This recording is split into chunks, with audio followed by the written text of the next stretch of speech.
Hola gentecilla y bienvenidos a un nuevo vídeo de La Última Cuestión. Hoy nos adentraremos en el mito de Nosferatu, Strigoi, Brolog. Vamos, en el mito del vampiro, por si no había quedado claro. Así que sin más dilación, ¡dentro intro!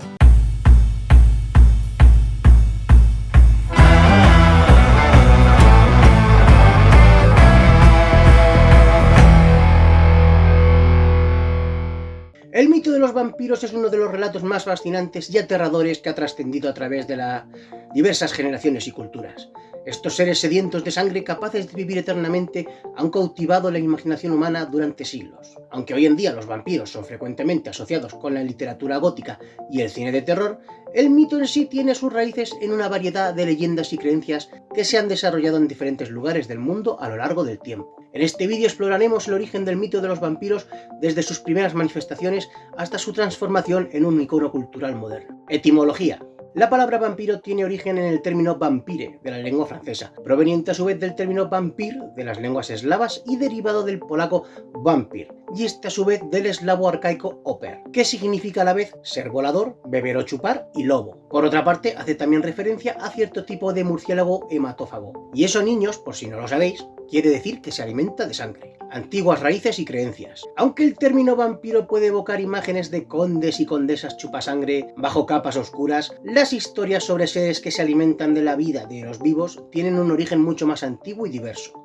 En la antigua Mesopotamia se encontraban relatos sobre demonios y espíritus malévolos que se alimentaban de la energía vital de los humanos. Estas criaturas a menudo se representaban como figuras aladas que se posaban sobre las víctimas mientras dormían. En la antigua China se creía en la existencia de los Jiangshi, o vampiros zombies, unos seres con extremidades rígidas de manera que solo pueden avanzar dando pequeños saltos y con los brazos extendidos. Son completamente ciegos, pero presienten a las personas por su respiración y si muerden alguna, la convierten también en un muerto viviente. En el judaísmo, uno de sus arquetipos míticos es Lilith, la primera mujer de Adán, de quien se decía que se alimentaba de la sangre de los niños no circundados. Así que ya sabéis, un corte a tiempo puede salvar la vida de tu niño. Además, Lilith es inspiradora de muchos personajes de vampiresas seductoras en la ficción por su acentuado carácter sexual. En la mitología griega, la figura de Lamia destaca como una de las primeras representaciones de seres similares a vampiros. Lamia era una reina que fue transformada en un monstruo sediento de sangre por la diosa Hera, después de que ésta le arrebatara a sus hijos. Esta historia estableció un vínculo temprano entre el luto y la transformación en una entidad que consumía la vida. El vampiro en la Europa medieval. El mito del vampiro tal como lo conocemos hoy comenzó a tomar forma en la Europa medieval. Durante este periodo, las epidemias y la falta de comprensión sobre las causas de la muerte contribuyeron a la creencia en que los muertos podrían regresar para atormentar a los vivos. Se desarrolla la idea de que los cadáveres podían ser reanimados por espíritus malignos o demonios, tomando la forma de no muertos sedientos de sangre. En Europa del Este, en particular en regiones como Transilvania, se desarrollaron historias sobre los Strigoi y Nosferatu, criaturas que eran capaces de regresar de la tumba y causar daños a los vivos. Los métodos para protegerse de estos seres incluían enterrar a los muertos con objetos que los ataran a sus tumbas, como estacas en el corazón, para prevenir su regreso, además de decapitar los cadáveres y quemar los restos, lo cual suele funcionar bastante bien con los vampiros y con cualquier cosa que respire o no. Personajes históricos relacionados con el vampirismo. Vlad Drácula, también conocido como Vlad Tepes, era un noble y héroe nacional rumano que en el siglo XV luchó contra la invasión de los otomanos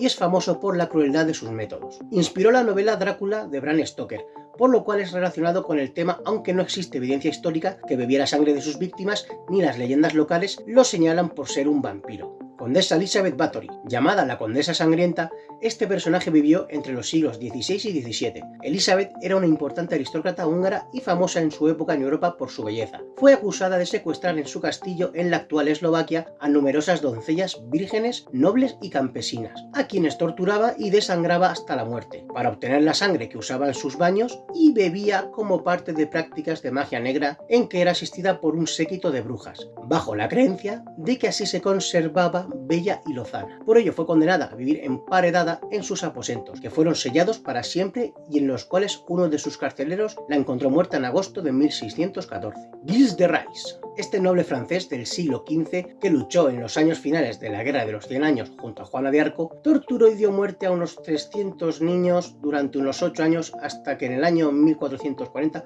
fue capturado, procesado y ejecutado. El impacto de la literatura y el romanticismo. La literatura tuvo un papel fundamental en la consolidación y propagación del mito de los vampiros. Uno de los primeros textos en popularizar la figura del vampiro fue, en 1819, El vampiro de John Polidori, un relato basado en una historia concebida durante unas vacaciones en Suiza, donde se hallaba Polidori con Lord Byron, Percy Shelley, Mary Shelley y la hermanastra de esta, Claire Clairmont. Tras unos días leyendo relatos populares de terror, se pusieron todos de acuerdo para escribir cada cual una historia de terror original. Pero los únicos que terminaron el desafío fueron Mary Shelley, que ideó el argumento para su obra Frankenstein, y el propio Polidori con el relato del vampiro. El personaje principal de la obra de Polidori es Lord Ruthven, un aristócrata, seductor y chupasangre que marca un cambio en la percepción del vampiro, dándole una dimensión más romántica y seductora. Sin embargo, la obra más influyente en la consolidación de la imagen moderna del vampiro fue Drácula, de Bram Stoker, escrita en 1897. Esta novela introdujo al conde Drácula, un noble transilvano que se muda a Londres en busca de nuevas víctimas. La combinación de elementos de horror gótico y el toque romántico en el personaje de Drácula contribuyeron a la creación de un icono cultural y duradero. También podemos destacar sagas como las crónicas vampíricas de Anne Rice y, por qué no, la saga de Crepúsculo y sus vampiros diurnos que brillan bajo el sol. La evolución en el cine y la cultura popular. El cine desempeñó un papel crucial en la difusión global del mito del vampiro, como por ejemplo películas como Nosferatu, de Murnau, dirigida en 1922, que curiosamente tiene una historia muy parecida a la novela de Bram Stoker. Tanto es así que la viuda del bueno de Bram denunció por plagio a la productora del film y ganó. En 1931 se estrenó, y ahora sí, con todas las de la ley, Drácula, protagonizada por Bela Lugosi, llevando la imagen del vampiro a nuevas audiencias. A lo largo del siglo XX, el vampiro evoluciona en diversas formas en el cine, desde el horror clásico hasta la comedia y el drama. Podemos destacar las apariciones del gran Christopher Lee interpretando al conde transilvano en innumerables ocasiones para la Hammer, así como la adaptación de la novela Entrevista con el vampiro, la divertidísima Noche de Miedo, la saga de Cazavampiros Blade, el Drácula de Coppola o mi favorita Vampiros de John Carpenter. Sin olvidarme de la pequeña pantalla con series como Buffy Cazavampiros o su spin-off Ángel, así como adaptaciones más recientes del vampiro en la cultura popular, que se han manifestado en obras como las películas de la saga Crepúsculo y la serie de televisión True Blood. Estas reinterpretaciones contemporáneas a menudo se centran en las relaciones interpersonales, el romance y la lucha interna de los vampiros entre sus instintos más oscuros y su humanidad residual. Conclusiones. El mito de los vampiros es un fenómeno cultural que ha evolucionado a lo largo de los siglos, adaptándose a los cambios en la sociedad y en la percepción de lo desconocido, desde sus raíces en las creencias de la antigüedad hasta su transformación en iconos románticos y góticos en la literatura y el cine. El mito de los vampiros ha capturado la imaginación humana y ha dejado una marca indeleble en la cultura popular. Aunque las representaciones modernas puedan alejarse considerablemente de las historias originales, el atractivo duradero de los vampiros radica en su capacidad para explorar temas universales como la muerte, la inmortalidad y la lucha entre la oscuridad y la humanidad. Y como punto final, tengo la certeza de que el bueno de Bram Stoker, si pudiera, se suscribiría a nuestro canal. No tengo pruebas, pero tampoco dudas. Así que sé como el bueno de Bram y suscríbete, dale a la campanilla para así enterarte de cuando subimos material nuevo, déjanos algún comentario con amor, dale al like y comparte con tus familiares y amigos. Y por qué no, con esa compañera de clase que va de gótica y que tiene las carpetas forradas con la cara de Robert Pattinson. Compártelo sobre todo con ella porque podrías salvarle la vida. Y como decimos por estos lares, ¿y tú? ¿Tienes una última cuestión?